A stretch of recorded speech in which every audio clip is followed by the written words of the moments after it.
Эми бирдемде болгондо, эми чындыгында бул ошо атайын аскер прокурордун орун басары Айтмамбетов, анын тиги баягы башчысы атайын аскердик спец прокурор деп коет, ошо Майрамбек Акматалиев, ошо сот болуп атканда, сот бүткөндөн кийин дагы ошо Азиз Батукаевди ошо тиги бошотуңуз деген нарын соттун чечимине булар арыз жазган. Анан кийин атайын официал түрдө кат башкы прокурор Аида Саляновага жолдогон. Анан айтып өткөн нерсе, бул мындай да, тиги өзүңөр жакшы билесиңер, бул баягы шаардык соттун чечимине бул башкы прокуратура өзүнүн апелляция беришке келе, милдеттүү түрүндө беришке келе. Эмне дегенде мыйзамдар бузулуп атпайбы? Анан бул жерде бул мындай да, бу жерде ошо сот Эрма Жапаров деген ошо соттун тиги төрагасы ошол жерде түздөн-түз айтып атат. Бул биздин чечимибиз бүгүндөн баштап күчүнө кирип атат. Значит, бул аткарылыш керек. Кескин түрүндө аткарылыш керек деп атат. Анан айткандагы тиги анан кошумчалап атат. Бирок тиги прокуратура бул акызы бар, бул жогорку сотко апелляция бергенин акызы бар деп дагы кошумчалап атат да. Ошол жерде баягы каттарга Айтмамбетов менен тиги Майрамбек Акматалиевке баягы катка ошо башкы прокуратура Аида Салянова жооп берип атат. Бул чечим бүгүнкү күндөн баштап күчүнө кирди. Биз аны апелляцияга бере албайбыз. Биз ошону тиги мыйзамдуу деп, соттун чечими мыйзамдуу деп туруп ошол жерде кабыл алат. Эми ал Аида Салянова түздөн-түз баягы Людмила Усманова аркылуу ошо тиги катты тиги өзүнүн кызматкерине через Людмила Усмановну кат жолдойт да, ошо жооп берет. Анан бул бери мындай да, ошо бул сот чечимден кийин өзүнчө мыйзам бар, эрежеси бар. Эмне дегенде 10 күнүн ичинде ошо токтом, тиги нарын соттун токтом чыккандан кийин 10 күн ичинде бул тиги баягы Азиз Батукаев тараптанбы или баягы айыптоочу бул баягы прокуратурадан тиги арыз түшпөсө, апелляция берилбесе, 10 күндөн кийин уже күчүнө кирет. Ошондо гана чыгарылыш керек. Ошондо эле чыгарыш керек эле. 10 күндөн кийин эмне дегенде күчүнө кирген жок. Эмне дегенде бу жерде 10 күн берилет, эч ким апелляция бербесе, эч ким жогорку сотко арыз менен кайрылбаса, күчүнө кирип тургандан кийин кое бериш керек эле. А бу жерде мындай ошо күнү эле сразу машина салып туруп тиги баягы тиги жаза аткаруучу тиги кызматтардын атайын баягы спецгруппа менен атайын самолетко чейин улатып атат. Бу жерде бул Аида Салянованын түздөн-түз бул чоң күнөөсү бар. Эмне дегенде апелляция бериш керек, милдеттүү бериш керек. Эмне дегенде тиги кызматкерлер кайрылып атпайбы? Спец прокурорлор кайрылып атпайбы? Эмне дегенде мыйзам бузулуп атат, чечим туура эмес кабыл алды, апелляция бериш керек эле депчи. Ошондо Аида Салянова ошо тиги соттун чечиминден кийин апелляция берилгендечи бүгүнкү күнү камалып атпайчы. Бүгүнкү күнү камалып атат. Эмне дегенде ушу тиги баягы бул башкы прокурор баардык ушу мыйзамдын аткарылышын көзөмөлдөйт. Ошо тиги көзөмөлдөп биринчи, экинчиден ошо тиги башка мамлекеттик органдар ошо тиги мыйзамды аткаруу үчүн талап кылат. Бул кайта ошо тиги мыйзамды аткарышын талап кылгандын ордуна кайта мыйзамды бузуп, Азиз Батукаевга уруксат берип атат. Эми акыркы мына тиги убакта айтып атат, тиги башкы прокуратура мыйзам бузулган жок. Бул туура болду чечим.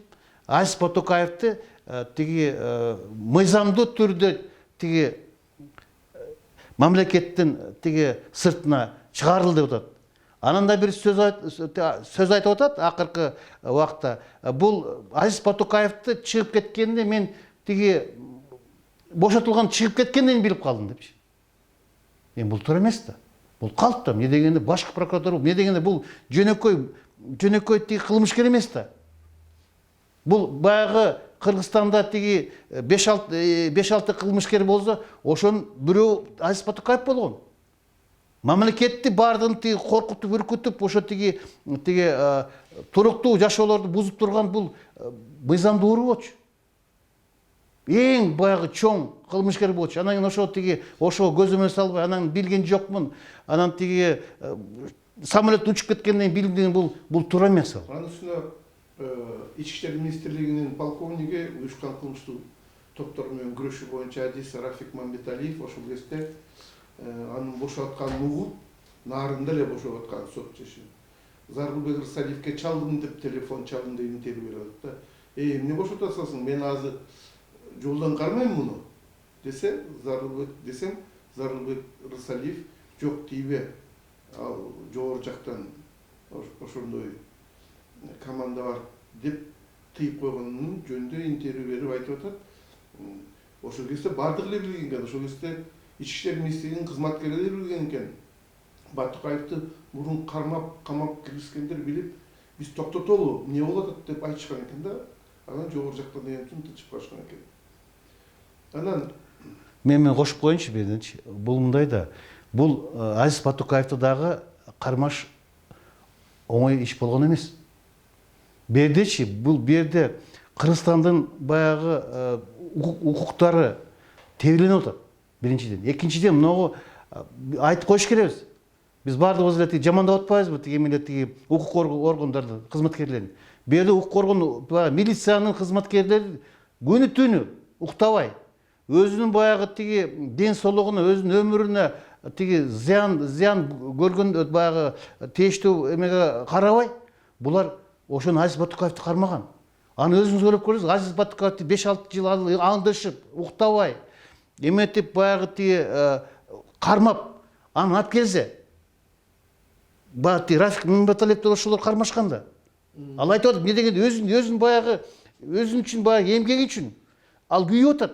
Эмне үчүн мыйзамдуу тиги бурууну ошо тиги чоң кылмышкерди камап атсак силер кой берип атасыңар деген. Алар наразычылык берген да. Жылда чыгарып атат. Наразычылык эметкен. Эмне дегенде алардын дагы эмгегин баягы тебеленип атпайбы?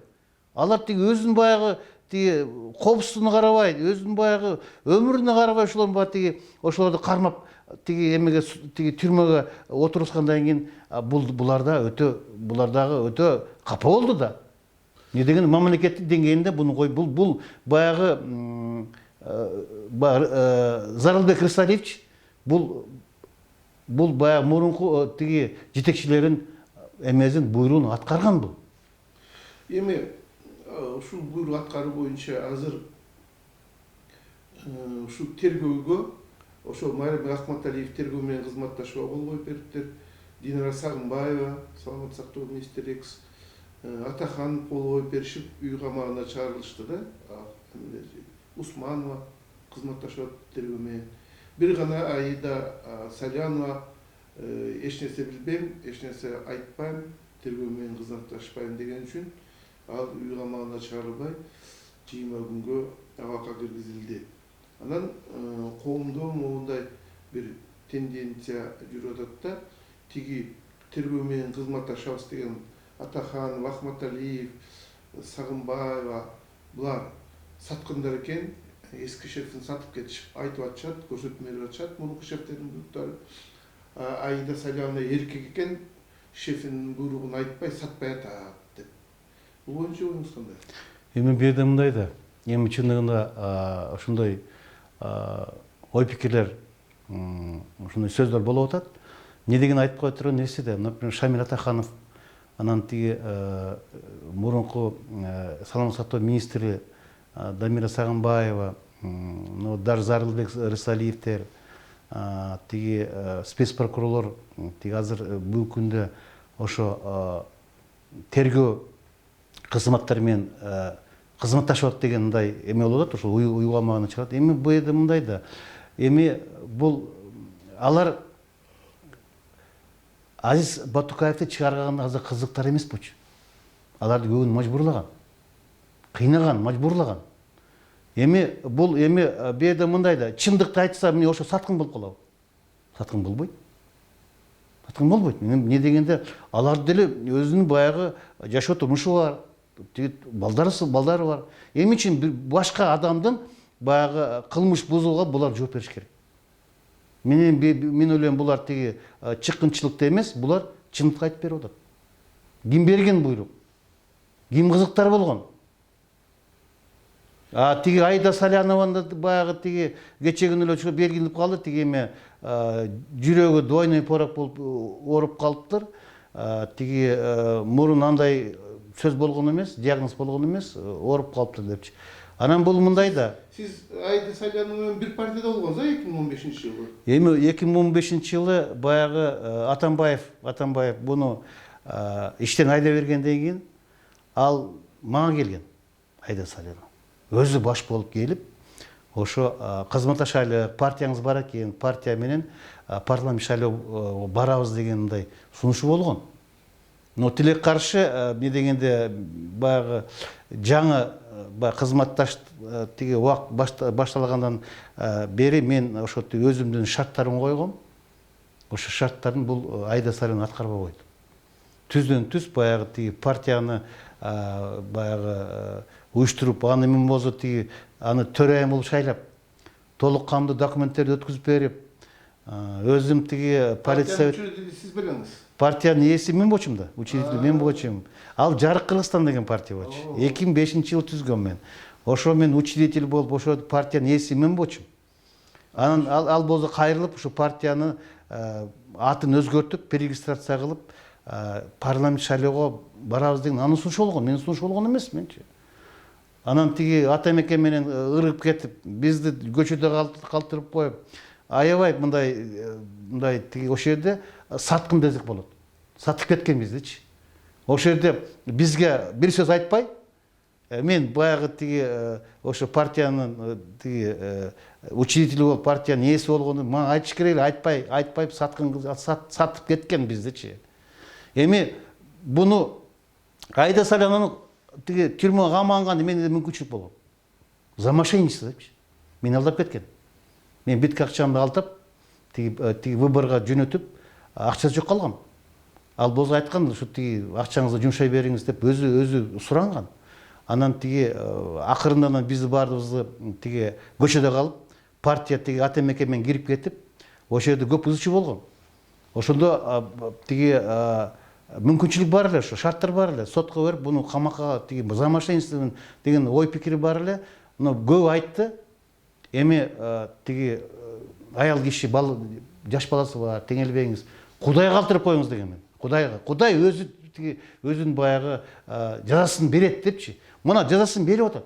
Бир эмес, 2 жолу камалып атат. Бунун үстүнө дагы 5-6 иш козголгон бунун тиги Аида Салянованын үстүндөчү.